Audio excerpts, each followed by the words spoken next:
প্রিয় প্রণয়িনী সিজন 2 লিখেছেন নাবিলা সৈয়দ। পর্ব ৫৫-র প্রথম অংশ। হসপিটালের করিডোরে মাথায় হাত রেখে নিশ্চুপ বসে আছে নুসরাত।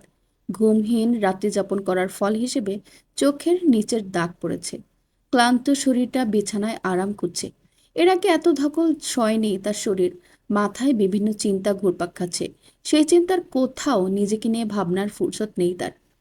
ভাবনা সুতো কাটল ডাক্তারের পদচারণের শব্দে। নুসরাত হন্তদন্ত হয়ে উঠে দাঁড়াতেই মাথা ঘুরে উঠল। চোখের সামনের পৃথিবী ঘোলাটে হয়ে আসলো। কিছু ধরে নিজেকে সামলাবে সেই সময়টুকুও পেল না। সেকেন্ড দুয়েকের ভেতর মাথা ঘুরিয়ে ধরাম করে মেঝেতে পড়ে গেল। চোখের সামনে তখন শুধু ভাসল মেয়েলে চিৎকার। স্যালাইন লাগিয়ে একটা রুমে শিফট করা হয়েছে নুসরাতকে। শরীর দুদিনের এত ধকল কুলিয়ে উঠতে পারেনি। সাথে গতকাল রাত থেকে না খাওয়া থাকায় এই অবস্থা তার। হাতে ক্যানেলা লাগানো। স্যালাইন দেওয়া হচ্ছে। কিছু একটা বিড়বিড় করছে শুয়ে থেকে। ইসরাত দিক বিদিক খুঁজে পেল না। কি করবে এই মুহূর্তে? আহান এসেছে তার সাথে। শহীদ সাহেব রাস্তায়। দুজনেই অসুস্থ। ওনারাই বা এই অবস্থায় কি করতে পারবেন?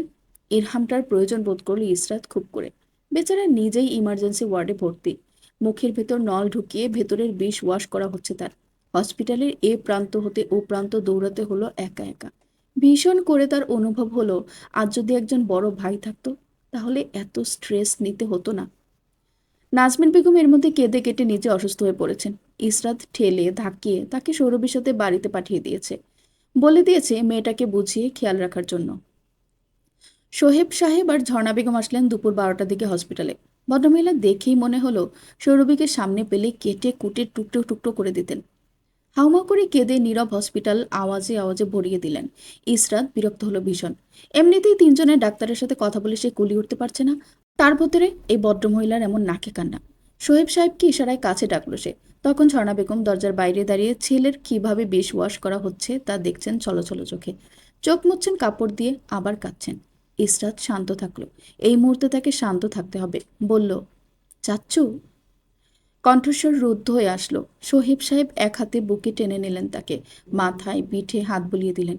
বললেন, সব ঠিক হয়ে যাবে, চিন্তা করিস না। ইসরাতের কান্না আসলো ভীষণ করে, তবুও সে নিজেকে ধরে রাখলো। বুকে মাথা এলিয়ে দিয়ে বলল, আমরা নিজেদের প্রতি এত ব্যস্ত ছিলাম যে সৌরভী মেয়েটার দিকে ধ্যান দেওয়ার সময়ই পাইনি। ওর বর্তমান অবস্থা ভীষণ খারাপ। ওকে যত তাড়াতাড়ি পারো সাইকোলজিস্টের কাছে পাঠানোর ব্যবস্থা কর। তুমি ওর জন্য ডাক্তার ঠিক করে নিয়মিত ওখানে কাউন্সেলিংয়ের জন্য পাঠাও। এই মুহূর্তে বৌমাকে ওর দিকে মোটেও ভিড়তে দেবে না। কখন আক্রমণাত্মক হয়ে বৌমা হামলা করে বসেন কে জানে। এদিকে আমি সামলে নিব। ছোট আম্মুকে বলো আমাদের বাড়িতে যেতে। আর থেমে গেল ইসরাত। শ্বাস টেনে নিল। বলল, ছোট চাচ্চুকে এখানে পাঠিয়ে দিও। ওনাকে আমার এই মুহূর্তে ভীষণ প্রয়োজন। শোয়েব সাহেব ইসরাতের মাথায় হাত বুলিয়ে দিলেন। ইসরাতের কথা মতো ঝর্ণা বেগমকে অনেক কষ্টে বুঝিয়ে সুঝিয়ে নিয়ে গেলেন বাড়িতে। অতঃপর শহীদ সাহেব আসলেন তারা এখানে থেকে যাওয়ার 10 মিনিট পর। জানা গেল অফিস থেকে এসেছেন। যখনই শুনেছেন বড় ভাইয়ের অসুস্থতার কথা, কিন্তু এসে দেখলেন একজন রোগীর সাথে আরও দুজন রোগী এসে জুটেছে। 12/9/2025 শুক্রবার। গতকাল ইরহামকে আইসিইউতে নেওয়া হয়েছে। শ্বাস প্রশ্বাসে চলাচলের গতি ধীর হওয়ায় মুখে অক্সিজেন মাস্ক লাগানো তার। সজ্ঞান এসেছে একটু আগেই। চোখ খোলার পর যখন ঝর্ণা বেগমকে দেখল তখন বিবর্ণ হয়ে যাওয়া ফ্যাকাশে মুখ নিয়েও হাসল সামান্য। তা দেখে ঝর্ণা বেগমের মাতৃ হৃদয় কেঁপে উঠল হাহাকার করে। দু হাতের মধ্যে ছেলেকে ধরে নিতে চাইলেন, পারলেন না। ইরহাম হাসলো আবারও। কাঁদো কাঁদো স্বরে ঝর্ণা বেগম জিজ্ঞেস করলেন, কি অবস্থা করেছিস নিজের? কেউ এমন করে? ইরহাম উত্তর দিল না সে কথার। ডাকলো তার স্বরে, আম্মু। ঝর্ণা বেগম চোখের পানি মুছলেন। আলগোছে বললেন, হ্যাঁ বল, কি হয়েছে? সৌরভীকে তুমি কিছু বলেছ?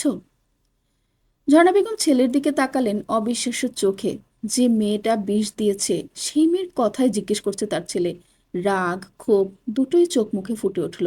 বলে উঠলেন, এখনো কিছু বলিনি, তবে বলবো। ইরহাম নিজের স্যালাইন লাগানো হাত দিয়ে চেপে ধরল মায়ের দুটো শীর্ণ শুভ্র বর্ণের হাত। টান পড়ল ক্যানেলে। তবুও টু শব্দটি করল না সে। নির্বিশেষ অনেকক্ষণ চেয়ে থেকে আস্তে ধীরে বলল, সৌরভীকে তুমি কিচ্ছু বলবে না আম্মু। ঝর্ণা বেগমের চোখ দুটো ছলছল করল। ইরহামের কথা কর্ণপাত করলেন না। অশ্রুসিক্ত কণ্ঠে বললেন, বলবো, 100 বার বলবো। আম্মু, ওকে কিছু বলার অধিকার তোমাদের নেই। ঝর্ণা বেগম ছেলের মুখের দিকে তাকিয়ে রইলেন। ইরহাম কথা বলার জন্য অনেক আগে অক্সিজেন মাস্ক খুলে রেখেছে। বললেন, কেন বলবো না? ও তো ভাই বিষ দিয়েছে। তোমার কিছু হয়ে গেলে আমার কি হতো? তুমি আমার বেঁচে থাকার একমাত্র অবলম্বন। তুমি ছাড়া আমার কেউ নেই এই পৃথিবীতে। আমার তো কিছু হয়নি আম্মু। তুমি কিছু বলবে না ওকে? শুনবে আমার কথা? অভিমান নিয়ে কিছুক্ষণ তাকিয়ে রইলেন ঝর্ণা বেগম ছেলের দিকে। উঠে দাঁড়ালেন, বললেন, বলবো না কিছু তোর প্রিয় সৌরভীকে। চলে যেতে নিলেই হাতে টান পড়ল সামান্য। রুগ্ন হাতে চেপে ধরেছি ইরহাম মায়ের হাতটা। চাইলেই ছাড়ানো যাবে, তবুও দাঁড়িয়ে পড়লেন তিনি। ঘাড় ঘুরিয়ে তাকাতেই ইরহাম ইশারায় কাছে ডাকলো তাকে। বলল, কাছে আসো আম্মু, একটা সিক্রেট বলি। ঝর্ণা বেগম ফিরে আসলেন আবারও, ছেলে কি বলে শোনার আশায়। কান পাতিয়ে ঝুঁকে আসতেই ইরহাম ফিসফিস করে বলল, আমি তোমাকে সৌরভীর থেকেও বেশি ভালোবাসি আম্মু। শুনেছ তুমি? আমি তোমাকে পৃথিবীর সব কিছুর ঊর্ধ্বে ভালোবাসি। তুমি আমাকে যতটা ভালোবাসো, তার থেকে কিছুটা কম ভালোবাসি। ঝর্ণা বেগম চট করে প্রশ্ন ছুড়ে দিলেন, আর সৌরভীকে? ইরহাম মায়ের গালে সামান্য উঁচু হয়ে চুমু খেলো, হাসলো আবারও, বিগলিত কণ্ঠে বলল, তুমি বাবাকে যতটুকু ভালোবাসো, আমিও সৌরভীকে ততটাই ভালোবাসি। ঝর্ণা বেগম নাক ফুলিয়ে তাকালেন, চোখের পাপড়িগুলো নাড়ল হয়তো সামান্য। অবলীলায় শিকারে আসলেন, আমি তোমার বাবাকে তোমার মতোই ভালোবাসি ইরহাম। ইরহাম আরাম করে শুয়ে পড়ল বেডে, বলল, সেটাই তো বললাম, তুমি আব্বুকে যতটা ভালোবাসো, আমিও তোমাকে ততটাই ভালোবাসি। নুসরাত এসে প্রবেশ করলো, হাতে স্যালাইন লাগানো। এক হাতে টানছে নিজের সাথে শ্বেতা। দূর হতে শুয়ে দেখলো ইরহাম। ঠান্ডা রূপটায় ভিপ ভিপ করে আওয়াজ হচ্ছে। মনিটরে দেখা যাচ্ছে শ্বাস চলাচলের স্থিরতা। দাঁড়িয়ে থেকে দেখলো ইরহামের চেহারাটা। কেমন করে চেয়ে আছে ছেলেটা দূর থেকেই তার দিকে। প্রথমে জিজ্ঞেস করলো ইরহাম, কিছু বলেছিস সৌরভীকে? নুসরাত কথা বলল না, চুপচাপ চেয়ে রইল ঘাড় বাঁকিয়ে ইরহামের দিকে। ইরহাম জায়গা করে দিল, সামান্য সরল ওপাশে। ব্যথা পেল হাতে, মুখ কুচকে ব্যথাতুর শব্দ বের করলো। নুসরাতকে তখনও অশরীরের মতো তার দিকে একভাবে তাকিয়ে থাকতে দেখে নিজের পাশের জায়গা দেখিয়ে বলল, বস। বসল না, দাঁড়িয়ে রইল। ইরহাম টেনে শ্বাস ফেলল, বুকের ভেতর দলা পাকানো কথাগুলো গিলে নিল কোনো রকমে। বলল, স্ট্যাচু অফ লিবার্টি হয়ে গেলে দেখি। সমস্যা কি? এমন ঘুরছিস কেন আমায়? নুসরাত বসল ইরহামের কাজ ঘেঁষে শব্দ করে। ইরহাম কালো মুখটা দেখে ঠাট্টা করল, কেঁদেছিস আমার জন্য? নুসরাতের রুড়ো উত্তর, না। রাগ করেছিস আমার উপর? না। হাতে কি লাগিয়েছিস ওইটা? স্যালাইন। শরীর খারাপ তোর? হ্যাঁ। তাহলে রেস্ট নিতি, এত কষ্ট করে আসলি কেন? আমার ইচ্ছা। ইরহাম মাথা দোলালো, আবার জিজ্ঞেস করল, সৌরভীর সাথে কথা বলা বাদ দিয়ে দিয়েছিস? হ্যাঁ। কেন? আমার ব্যক্তিগত বিষয়। ইরহাম উঠে বসার চেষ্টা করলো, পারল না, ব্যর্থ হলো। নুসরাত দেখল, তবুও ভাবশূন্য চেহারা নিয়ে তাকিয়ে রইল। হাসলো ছেলেটা, বলল, কি রাগ রে তোর নুসরাত, এত রাগ কেন তোর? আমি রাগ করি না। আসলেই? প্রশ্ন ছুড়ে দিয়ে তাকিয়ে রইল নুসরাতের দিকে সে। নুসরাত উত্তর দিল না, প্রয়োজন বোধ মনে করল না। ইরহাম আবার বলল, আমি জানতাম বিষ ছিল খাবারে। তবুও খেয়েছিস? হ্যাঁ। কেন? ওর ক্ষোভটা আমার উপর থেকে মেটাতে চেয়েছিলাম। নুসরাত কিছুক্ষণ ইরহামের দিকে তাকিয়ে থেকে উঠে দাঁড়ালো, যেতে গিয়ে থামলো, জিজ্ঞেস করলো, সৌরভের প্রতি তোর অনেক পীড়িত, তাই না? ইরহাম মাথা দোলালো উপর নিচ। নুসরাত দুপা এগিয়ে আসলো তার দিকে। কিছু বুঝে ওঠার সুযোগ না দিয়েই খ্যানান ধরে টান মেরে বসলো মেয়েটা।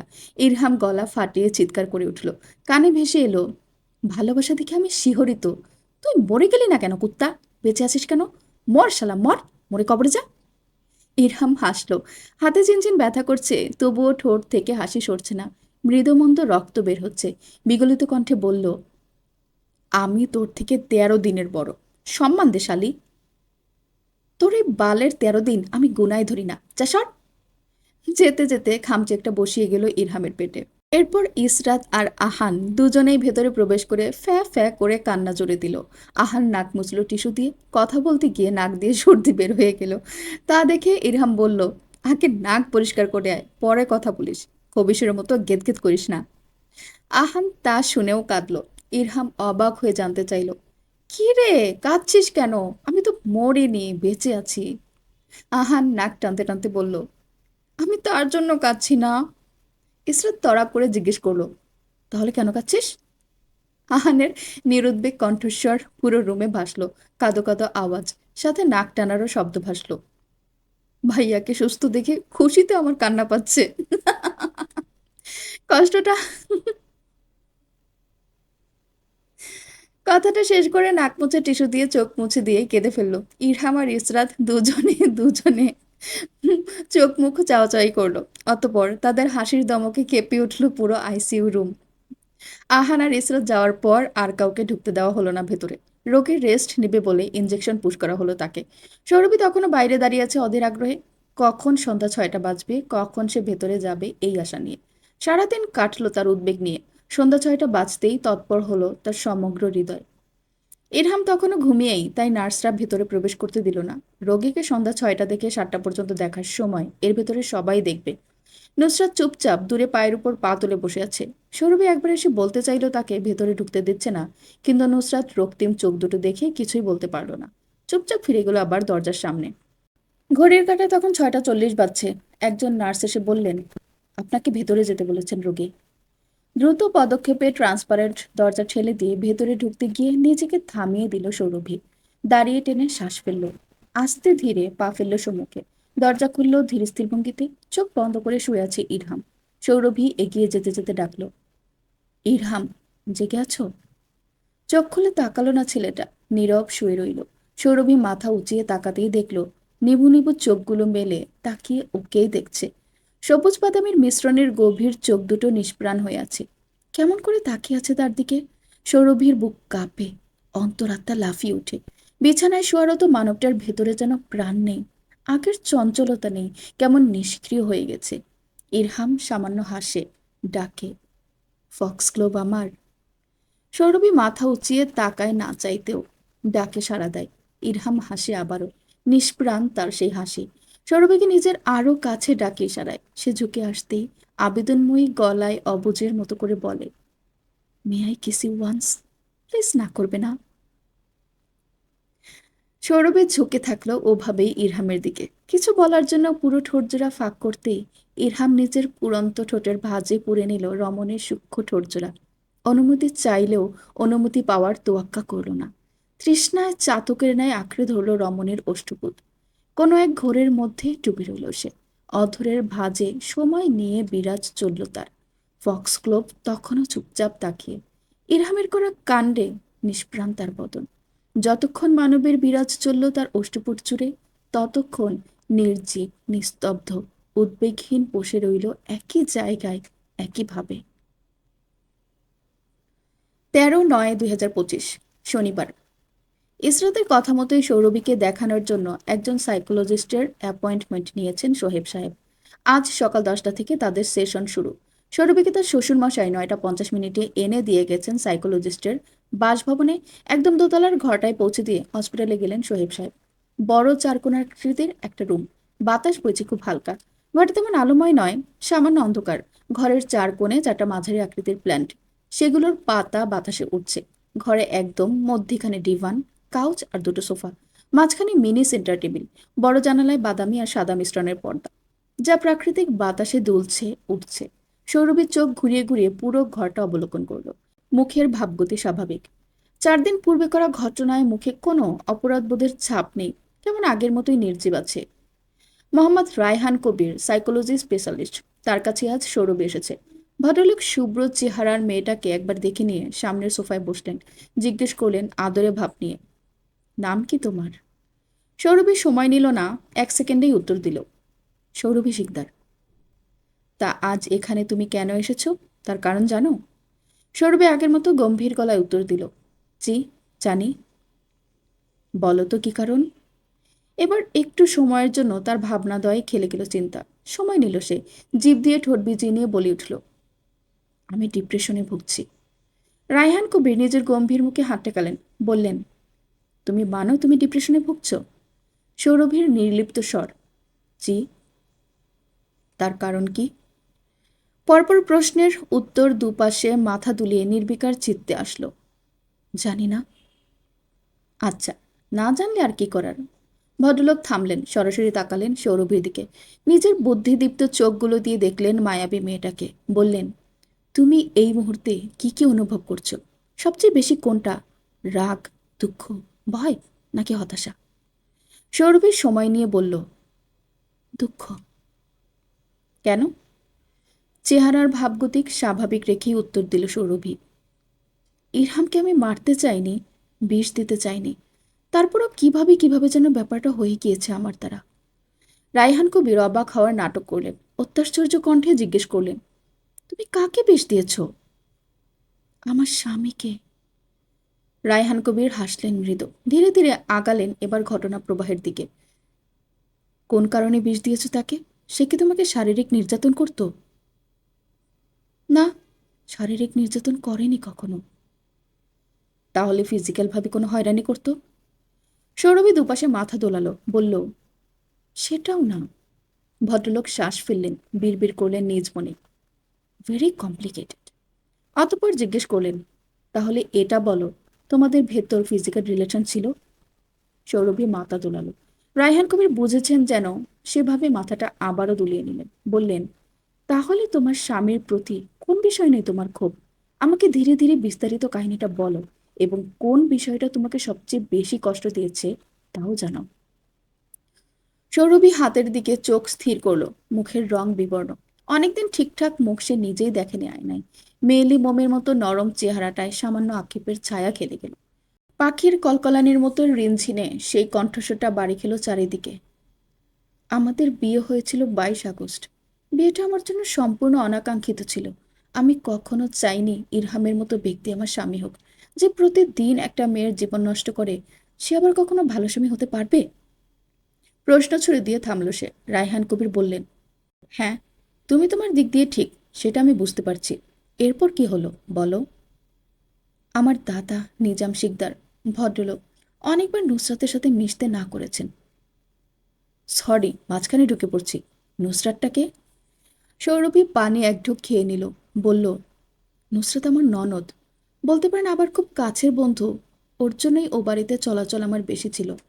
আমার দাদার না মানতাম না কখনো আমি, বলতাম কিচ্ছু হবে না। কিন্তু ওনার কথা একদিন সত্যি হয়ে গেল। আমি আর ইরহাম এক রুমে আটকা পড়লাম। আমি সাপের ভয়ে হুঁশ হারালাম। এরপর কি হলো জানি না। যখন হুঁশ ফিরল, মানুষের সমাগম। একদিক থেকে এ টানছে, একদিক থেকে সে টানা হিচড়া করছে আমায়। আমি হতবিহ্বল, নির্বাক, অবাক হয়ে দেখি সব হচ্ছে কি আমার সাথে। যখন জানতে পারলাম আমার আর ইরহামের বিয়ে, আমি মেনে নিতে পারলাম না। যাকে কখনো ওই চোখে আমি দেখিনি, তার সাথে আমি বিয়েটা মেনে নিব কিভাবে? কোনো দিন কোনো ছেলের সাথে কমিটমেন্টে যাইনি, সেই আমি জড়িয়ে পড়লাম এক চরিত্রহীন লোকের সাথে। আমি কখনো ভাবিনি আমার ভাই, আমার দাদা সবাই আমার থেকে মুখ ফিরিয়ে নেবে। একজন ভিক্ষুক এমন আহাজারি করলে সবার মন গলে যায়। আমি সবার কাছে ভিক্ষা চাইলাম, কিন্তু কেউ শুনলো না। বললামও আমাদের ভেতর কিচ্ছু হয়নি, তবুও কেউ শুনলো না। জোর জবরদস্তি করে আমাদের বিয়েটা শেষ পর্যন্ত পড়িয়ে দিল। আমি হতভাগার সময়টুকু পেলাম না। অতঃপর আমাদের ঢুকিয়ে দেওয়া হলো রুমের ভেতরে। সেদিন রাতে ভেবেছিলাম ইরহাম আমার সাথে জোর জবরদস্তি করবে, কিন্তু আমাকে অবাক করে দিয়ে ও কোনো রিয়াক্ট করলো না। আমার এক মন তার এসব কাজ দেখে অবাক হচ্ছিল, এক মন বিরক্ত। আমার পরিবার যেখানে আমার হাত ছেড়ে দিয়েছিল, সেখানে অপরিচিত ছেলেটা আমার হাত ধরে নিয়েছে। কেন ইরহাম খারাপ ব্যবহার করছে না আমার সাথে? রাত জেগে প্রেম করা ছেলেটা আমার জন্য ও সব বাদ দিয়েছে। সারাদিন বাদরামি করে বেড়াতো, যে সে আমি আসার পর থেকে আমার খেয়াল রাখতো। বাদরামি করা ছেড়ে দিয়েছিল, এমনকি আমাকে একা রেখে কখনো কোথাও যেত না। আমি বজ্রপাত ভয় পাই বলে বৃষ্টি দিন রাতে চুপচাপ চেয়ার টেনে বসে থাকতো, যাতে আমি ভয় না পাই, দুশ্চিন্তা মুক্ত হয়ে ঘুমাই। কিন্তু এসব আমি কোনোভাবে মেনে নিতে পারছিলাম না।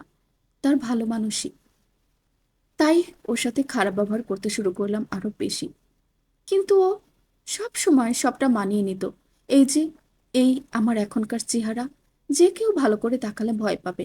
সেদিন আমার ননাস প্লাস যা নিজেও আমাকে দেখে ভয় পেয়ে গিয়েছিল, সেটা আমি নিজেও উপলব্ধি করতে পেরেছি।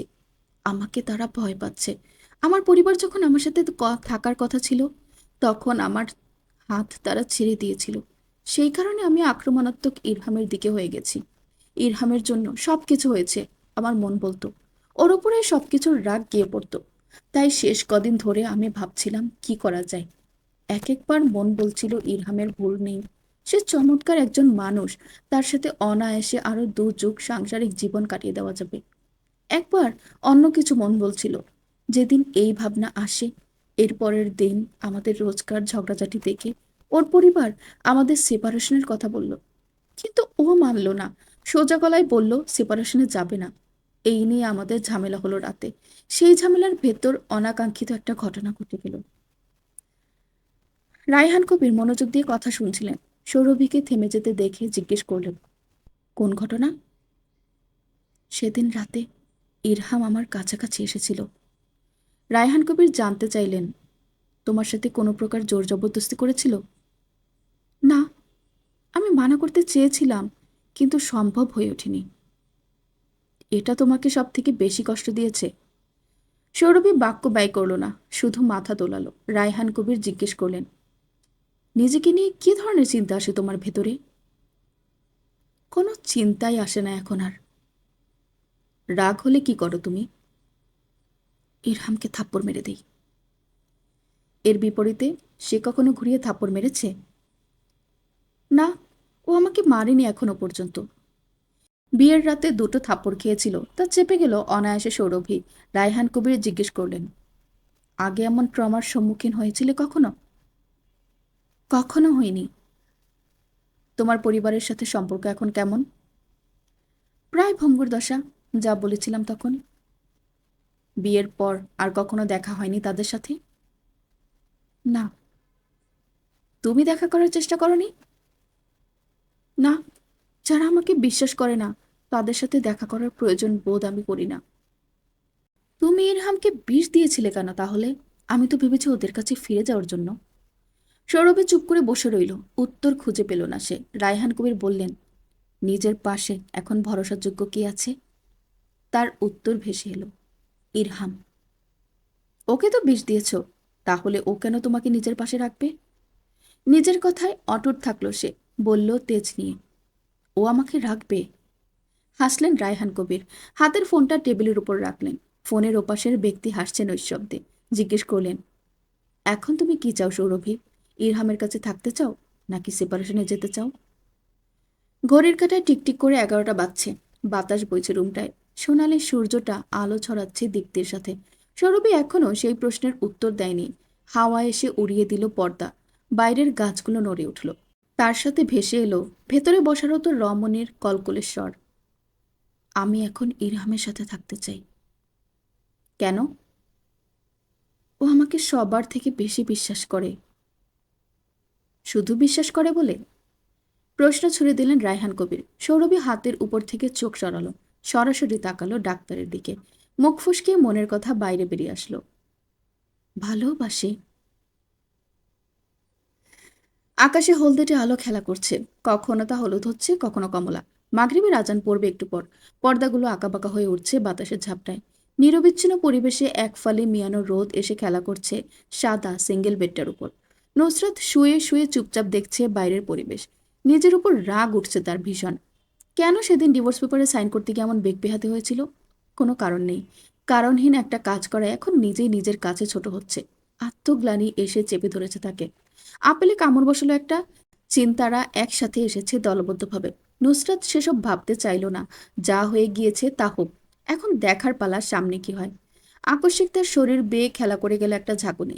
সেই ঝাঁকুনির সাথে তার মনে পড়ল কি বিচ্ছিরিভাবে সে কাঁদছিল নাকে কান্না।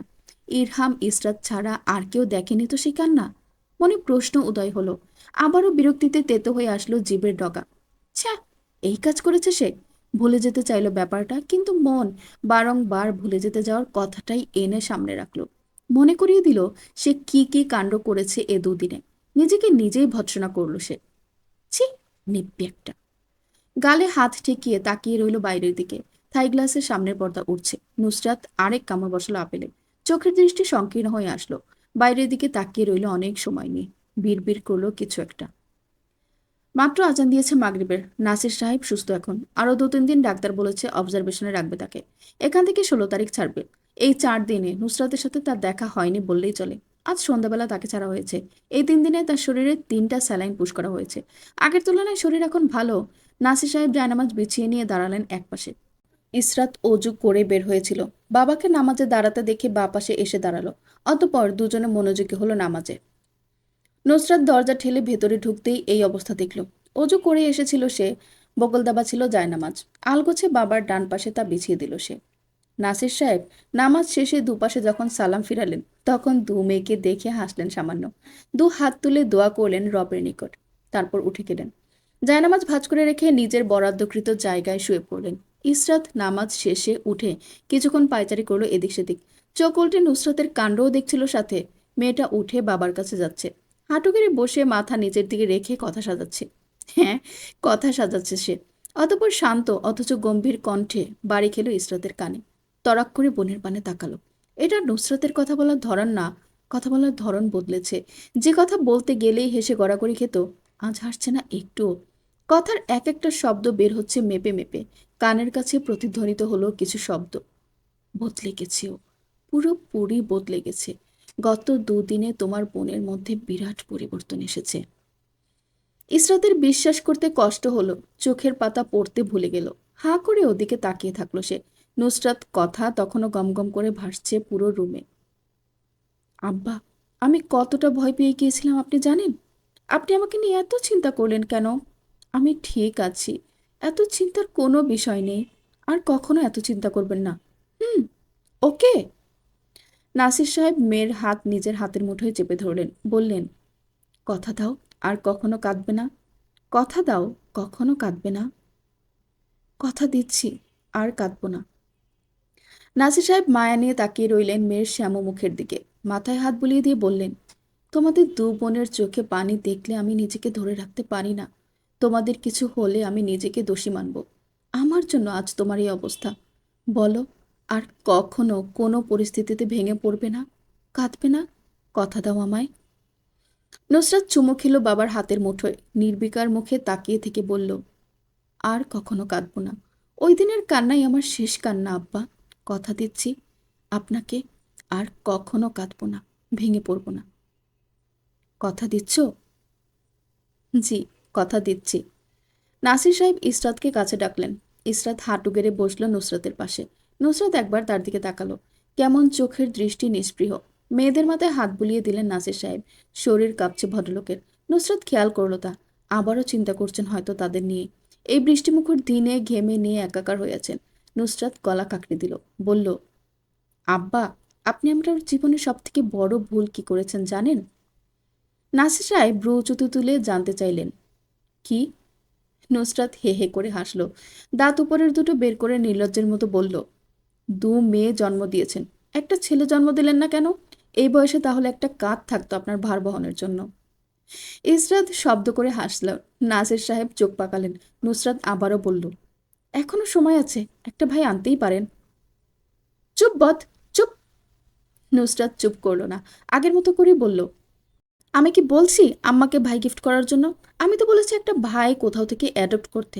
আশ্চর্য, এত রাখছেন কেন আপনি? নাসির সাহেব রাগে কণ্ঠে বলে উঠলেন, যাও, বেরো আমার রুম থেকে। তুমি আস্ত একটা বদমাইশ হচ্ছ দিনে দিনে। তাকে তুমি বুঝতে পারছো? বাবার সাথে কেউ এসব নিয়ে মজা করে? নুসরাত গেল না, উল্টো চেপে বসলো, বলল, কেউ না করলে কি হয়েছে? আমি করতে পারবো না এমন কোনো বিধান বা নীতি আছে যে ছোট ভাইয়ের আবদার বড় বোন করতে পারবে না? চুপ বদ, চুপ। আর একটা কথা বলবে না তুমি। নুসরাত কথা বন্ধ করলই না। উল্টো নাসির সাহেবের ঘাড়ে চড়ে বসলো একটা ভাই তাকে দেওয়ার জন্য। নাসির সাহেব চুপ, চুপ বললেন। সে শুনল না তা। ভদ্রলোক মেয়েদের জীবন নিয়ে চিন্তা বাদ দিলেন। তা দিতে হলো নুসরাতের কথায়। অতঃপর শক্ত আওয়াজে 2 মেয়েকে ধমকাতে ব্যস্ত হলেন, যাতে মুখ বন্ধ করে দুজনে। ইরহামের শরীরে ক্যানেলা লাগানো ছিল, হাতে স্যালাইন দেওয়া হয়েছে। বিষ প্রয়োগ করার জন্য শরীরের শক্তি কমেছে অনেক। জ্ঞান ফেরার পর যখন সে বলল সৌরভীকে কিছু না বলতে, তারপর কেউই কিছু বলেনি মেয়েটাকে। একজন সিস্টারকে সাথে করে নিয়ে সে এসে দাঁড়িয়েছিল নাসির সাহেবের রুমের সম্মুখে। সবাইকে কথা বলতে দেখে আবারও ফিরে যেতে চাইলেও ধীর পায়। তখন নাসির সাহেব তাকে খেয়াল করে হাঁক ছুড়লেন, ইরহাম। গলা উঁচিয়ে ডাক দিতেই নুসরাত ধমকে উঠল ডাকে। গলার আওয়াজ ধিমি রাখুন আব্বা, এত জোরে চেঁচাচ্ছেন কেন আপনি? নাসির সাহেবকে ধমকে ধামকে ফিরে তাকালো ইরহামের দিকে। চেহারার উজ্জ্বলতা বেড়েছে মনে হলো ইরহামের তার কাছে। ভেতরে এসে বসতেই নাসির সাহেব বললেন, নাও, তোমার জন্য বড় ভাই এনে দিলাম। বড় ভাই লাগবে না, ছোট ভাই দরকার। নাসির সাহেব আগের মতোই বললেন, বড় ভাই হিসেবে ইরহামকে দিয়ে চালিয়ে নাও, আর ছোট ভাই হিসেবে আহানকে দিয়ে চালাও। আহানের নাম নিতেই আহান কোথা থেকে বাদরের মতো টপকে গেল হসপিটালে। হুলস্থুল বাঁধিয়ে দিয়ে দরজা দিয়ে ভেতরে প্রবেশ করলো। সবাইকে বসে থাকতে দেখে আশাহত কণ্ঠে বলল, সবাই আমাকে ছেড়ে আলোচনায় বসে গেছো? ইস, আর একটু দেরি হলেই তো সব মিস করে ফেলতাম। আহানের কথায় বিশেষ ভাবাবেগ হলো না কারোর। আগের মতোই কথা বলায় ব্যস্ত হলো সবাই। সন্ধ্যা থেকে গভীর রাত নামা পর্যন্ত সবার ভেতরে চলল নানা ধরনের আলোচনা সভা। চগলখড়িও করলো তারা সবাই মিলে। ইরহাম নিজের অসুস্থতা ভুলে লাফালো, নাচলো। নুসরাতকে টেনে নিয়ে গেল নিজের সাথে কোমর দোলানোর জন্য। সময় যত বাড়লো তত সকলে তাদের ভেতরে সকল দুঃখ হতাশা চাপা দিল ভেতরে। শুনশান কবরের মতো ঠান্ডা হসপিটালের তৃতীয় তলার 112 নম্বর রুম বানিয়ে দিল আড্ডাখানা। খোশ গল্প চলল সারা রাত সবার ভেতর। তো শুনলেন নাবিলা সৈয়দের লেখা প্রিয় প্রণয়ের গল্পের সিজন 2 থেকে পর্ব 55 প্রথম অংশ। গল্পটি পরবর্তী পর্বগুলো শুনতে চাইলে অবশ্যই চ্যানেলটিকে সাবস্ক্রাইব করে আমার সাথেই থাকবেন। ধন্যবাদ।